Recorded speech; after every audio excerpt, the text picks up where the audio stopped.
This is what your future could look like when you set the right goals.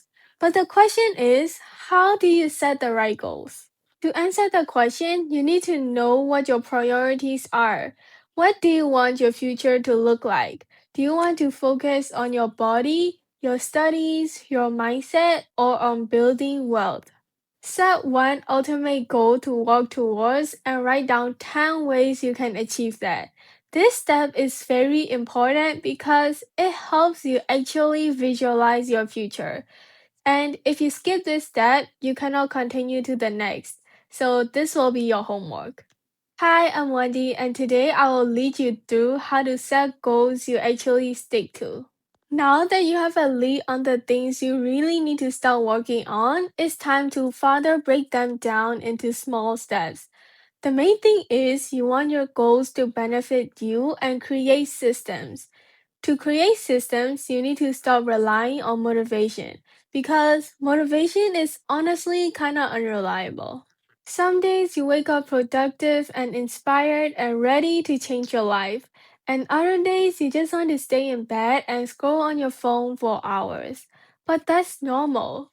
The problem is that most people only work on their goals when they feel motivated, but the people who actually change their lives, they build habits that work even when they don't feel like it.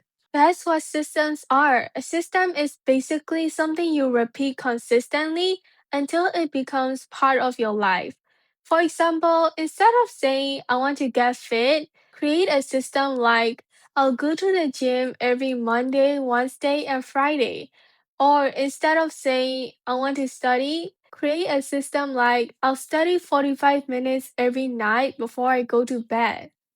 See it, once you develop a system, your body automatically knows what to do at which time. That's what makes progress. And I learned this the hard way. At the start of the year, I set this huge list of goals. I wanted a perfect grade, better body, better routine, and more confidence and everything else. And for like 2 weeks, I was doing amazing. Then I got overwhelmed. I skipped a workout and another. Then I stopped studying consistently, and suddenly I felt like I failed. But the issue wasn't that I was lazy. My goals were too unrealistic. I was trying to become a completely different person overnight. And that's why I think so many people quit, not because they're incapable, but because they build routines that they can't sustain. That's why you shouldn't underestimate small habits. There's actually a study from Stanford that says tiny small habits are more likely to stick long term than huge sudden changes because your brain likes familiarity. So if you try to change your entire life in one day, your brain sees it as stress. But small habits feel safe, and safe habits become routines. The truth is, your life changes in really small moments. One habit leads to another. You start sleeping earlier, you wake up with more energy, you become more productive, and your confidence improves. Everything is connected. That's why you shouldn't underestimate small habits.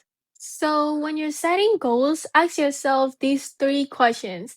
Can I really do this consistently? Is this actually gonna improve my life?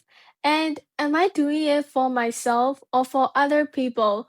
Because sometimes we chase goals that aren't even ours, like wanting a certain body because of Instagram, or chasing success just to impress people, or doing something you don't like just because everyone else expects you to do it.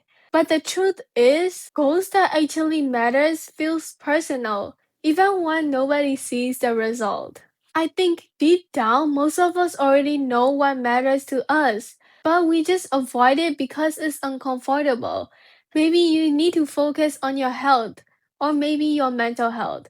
Maybe you need to stop comparing yourself to people online. Maybe you need to finally start the thing you've been procrastinating.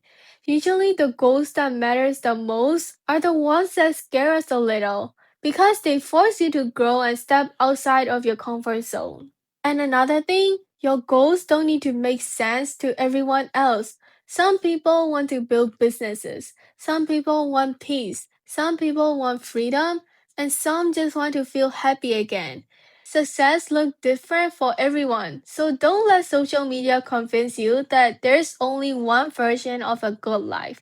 Also, stop waiting for the perfect time because there will always be exams or stress or bad days or moments where you feel unmotivated. But you build discipline by starting before you feel ready. One of the best mindset shifts I've ever learned was this. You don't become confident before taking action. You become confident because you took action. Confidence is built through proof. Every time you keep a promise to yourself, your brain starts trusting you more, and that changes everything. Imagine where you could be a year from now if you just stayed consistent. Not perfect, just consistent. Because missing one day won't ruin your progress, but quitting completely will. I think people forget that self improvement is supposed to improve your life, not punish you. You're allowed to rest. You're allowed to have bad days. You're allowed to start over and over, again and again and again. That's part of the process. So here's what I want you to do after this video. Take out your notes app or a journal. Write down one ultimate goal, why it matters to you, 10 ways you can achieve that, and one tiny habit you can start today. Not tomorrow, today. Because your future isn't built in one giant moment. It's built in the little things you repeat every single day. And maybe right now your dream life feels really far away, but one thing leads to another. And this could be the moment everything starts changing for you. Thanks for watching. I hope this video helped you a little. If it did, don't forget to like, comment your goal down below, and subscribe for more self-improvement content. That's all for today. I'll see you in the next video.